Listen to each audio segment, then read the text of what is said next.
Hello बच्चों, good morning. स्वागत है आपका फिजिक्स की क्लास में।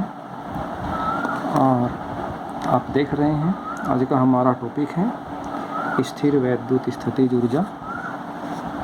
तो सबसे पहले हमें ये जानना है कि क्या होती है स्थिर वैद्युत स्थितिज ऊर्जा, उसके बाद उसकी परिभाषा, उसके लिए सूत्र और उसका मात्रक तो जनरल सी बात है कि किसी प्रकार की ऊर्जा हो उसका मात्रक हम जूल ही मानते हैं। और फिर बचता है कि वो अदिश राशि है या सदिश राशि है।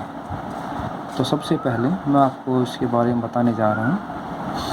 देखिए, अगर हमारे पास कोई दो आवेश हैं, चार्ज बोल सकते हैं हम उनको, अगर हमारे पास दो चार्ज हैं और वो रखे हैं इन्फिनिटी, यहाँ से अनंत पर रखे हुए हैं, दो चार्ज हैं, और उन चार्ज को हम एक दूसरे के पास में ले आते हैं। मान लीजिए मैं यहाँ ले आया उसको पॉइंट ए पर, हमारा पहला चार्ज Q1 आ गया और इससे R डिस्टेंस पर पॉइंट B था, उस पर हमारा दूसरा चार्ज Q2 आ गया।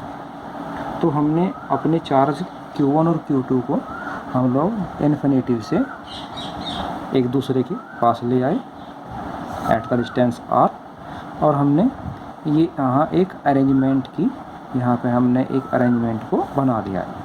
तो इस अरेंजमेंट को बनाने में जो भी वर्क होता है वो हमारा स्थिर वैद्युत स्थितिज ऊर्जा कहलाता है। तो अब मैं इसकी परिभाषा लिखने जा रहा हूँ, बिल्कुल वैसे ही लिखनी है जैसा मैंने बताया। तो मैं यहाँ पर अब वो लिखने जा रहा हूँ।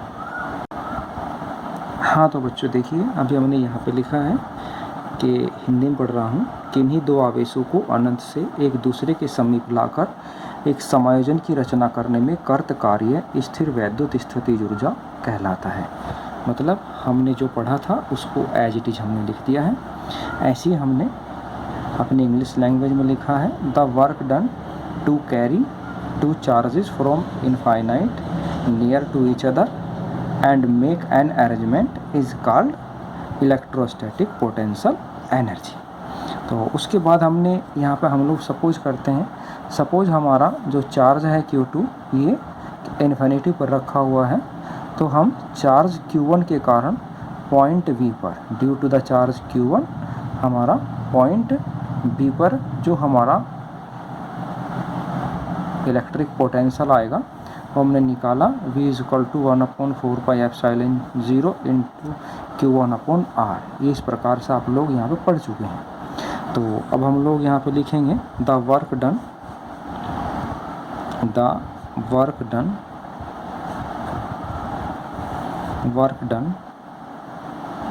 To carry charge Q2 from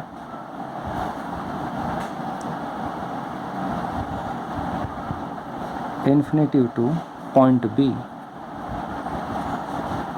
B H, वो हमारा हो जाएगा W = V into Q2 and 1/4πε0 K, और हमारा Q1 इंटू Q2/R। ये हमारा यहाँ पे हो जाता है।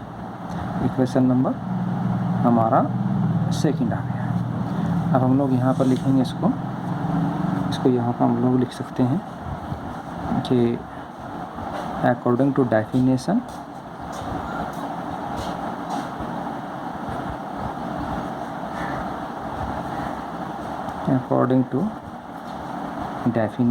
क्या है हमारा, electrostatic potential energy is equal to work done.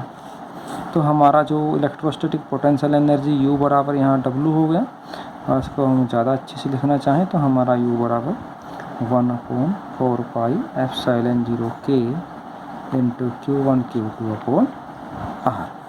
तो ये हमारा एक यहाँ पे फॉर्मूला हो गया जिसको हम लोग यहाँ पे लिख दे रहे हैं। ठीक है, अब हमारा जो इलेक्ट्रोस्टैटिक पोटेंशियल एनर्जी, हमारे जो बच्चे हिंदी मीडियम के हैं वो इस लैंग्वेज को अपने आप ट्रांसलेट करेंगे। जैसा मैंने लिखा है कि work done to carry charge Q2 from infinity to point B, आप लोग लिख सकते हैं कि चार्ज Q2 को अनंत से बिंदु बी तक लाने में किया गया कार्य। एक जनरल सी बात है, इतनी इंग्लिश आपको आनी चाहिए। तो अब हम यहाँ पे लिखेंगे कि it is a scalar quantity, scalar quantity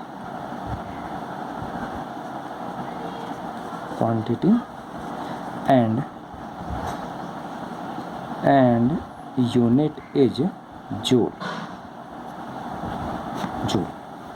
और डायमेंशनल फॉर्मूला मैं लिख रहा हूँ,